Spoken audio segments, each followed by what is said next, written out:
राधे राधे, जय श्री कृष्णा। ओम सूर्यदेवाय नमः। हिंदू धर्म में हर दिन का महत्व अलग होता है। रविवार का दिन सूर्यदेव को समर्पित है। इस दिन लोग सूर्यदेव की पूजा करते हैं और उन्हें अर्घ देते हैं। हिंदू धर्म में रविवार को सर्वश्रेष्ठ वार माना गया है।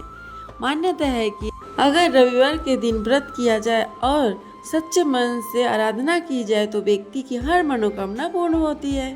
ज्योतिष शास्त्र के अनुसार 9 ग्रहों में सूर्य देव को राजा माना गया है, जिनकी साधना आराधना से कुंडली की सभी दोष दूर हो जाते हैं। कुंडली में सूर्य यदि मजबूत अवस्था में हो तो व्यक्ति को समाज में खूब मान सम्मान और सुख समृद्धि मिलती है। इस व्रत की कथा भी रोचक है। प्राचीन काल में नगर में एक वृद्धा रहती थी। उनका नियम था कि वहाँ हर रविवार घर आंगन गोबर से लिपकर भोजन तैयार करती थी और सूर्यदेव को भोग लगाकर ही भोजन करती थी। ऐसा व्रत करने से उसका घर अनेक प्रकार के धन धान्य से पूर्ण था। श्री हरि की कृपा से घर में किसी प्रकार की विघ्न या दुख नहीं था। सब प्रकार से घर में आनंद रहता था। इस तरह कुछ दिन बीत जाने पर उसकी एक पड़ोसन, जिसकी गौ का गोबर वह वृद्धा लाया करती थी, विचार करने लगी कि यह वृद्धा सर्वदा मेरी गौ का गोबर ले जाती है, इसलिए अपनी गौ को घर के भीतर बांधने लग गई। वृद्धा को गोबर न मिलने पर रविवार के दिन अपने घर को ना लीप सकी, इसीलिए उसने ना तो भोजन बनाया, भगवान को ना भोग लगाया तथा स्वयं भी उसने भोजन नहीं किया। इस प्रकार उसने निराहार व्रत किया। रात्रि हो गई और वह भूखी ही सो गई। रात्रि में भगवान उसे स्वप्न दिए और भोजन ना बनाने तथा भोग ना लगाने का कारण पूछा। वृद्धा ने गोबर न मिलने का कारण सुनाया। तब भगवान ने कहा कि माता, हम तुमको ऐसी गौ देते हैं जिससे सभी इच्छाएं पूर्ण होती है, क्योंकि तुम हमेशा रविवार को गौ के गोबर से लिपकर भोजन बनाकर मेरा भोग लगाया करती थी। तत्पश्चात खुद भोजन किया करती थी। इससे मैं खुश होकर तुमको वरदान देता हूँ। निर्धन को धन और बांझ को स्त्रियों को पुत्र देकर दुखों को दूर करता हूँ तथा अन्य समय में मोक्ष देता हूँ। स्वप्न में ऐसा वरदान देकर भगवान तो अंतर्ध्यान हो गए और वृद्धा की आंख खुली तो वह देखती है कि आंगन में एक अति सुंदर गौ और बाछड़ा खड़े हुए हैं। वह गाय और बछड़े को देखकर अति प्रसन्न हुई और उसको घर के बाहर बांध दिया और वही खाने को चारा डाल दिया। जब उसकी पड़ोसन वृद्धा ने घर के बाहर एक अति सुंदर गौ और बछड़े को देखा तो द्वेष कारण उसका हृदय जल उठा और उसने देखा कि गाय ने सोने की गोबर किया है, तो वह उस गाय का गोबर ले गई और अपनी गाय का गोबर उसकी जगह रख गई। वह नित्य प्रति ऐसा ही करती रही और सीधी सीधी वृद्धा को इसकी खबर नहीं होने दी। तब सर्वव्यापी ईश्वर ने सोचा कि चालाक पड़ोसन के कर्म से वृद्धा ठगी जा रही है, तो ईश्वर ने संध्या के समय अपनी माया से बड़े जोर की आंधी चला दी। वृद्धा ने आंधी के भय से अपनी गौ को भीतर बांध लिया।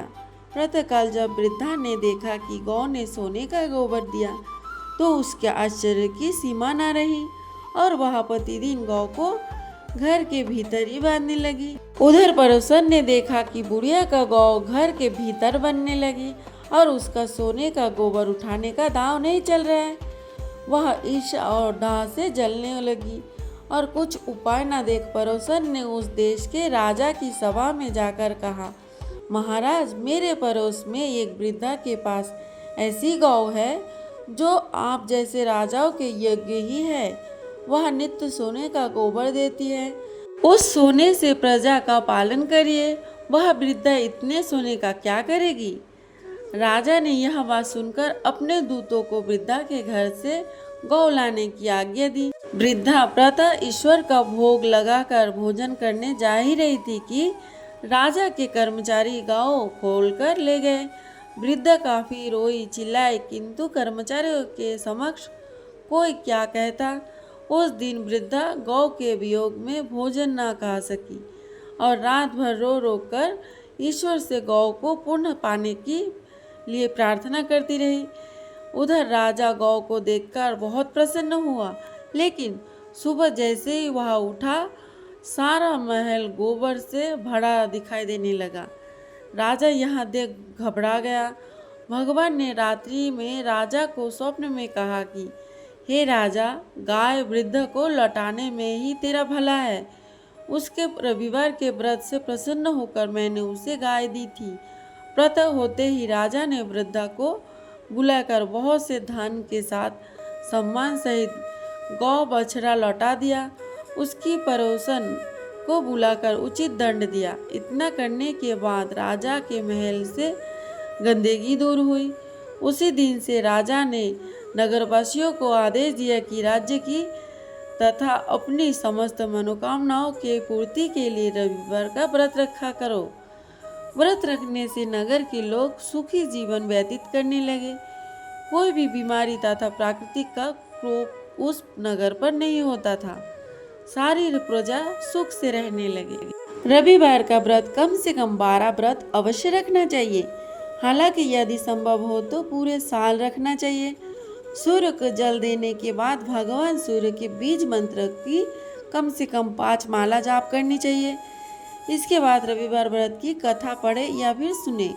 व्रत के दिन सुबह स्नान ध्यान करके लाल रंग के कपड़े पहने और उगते हुए सूर्य को अर्घ दे।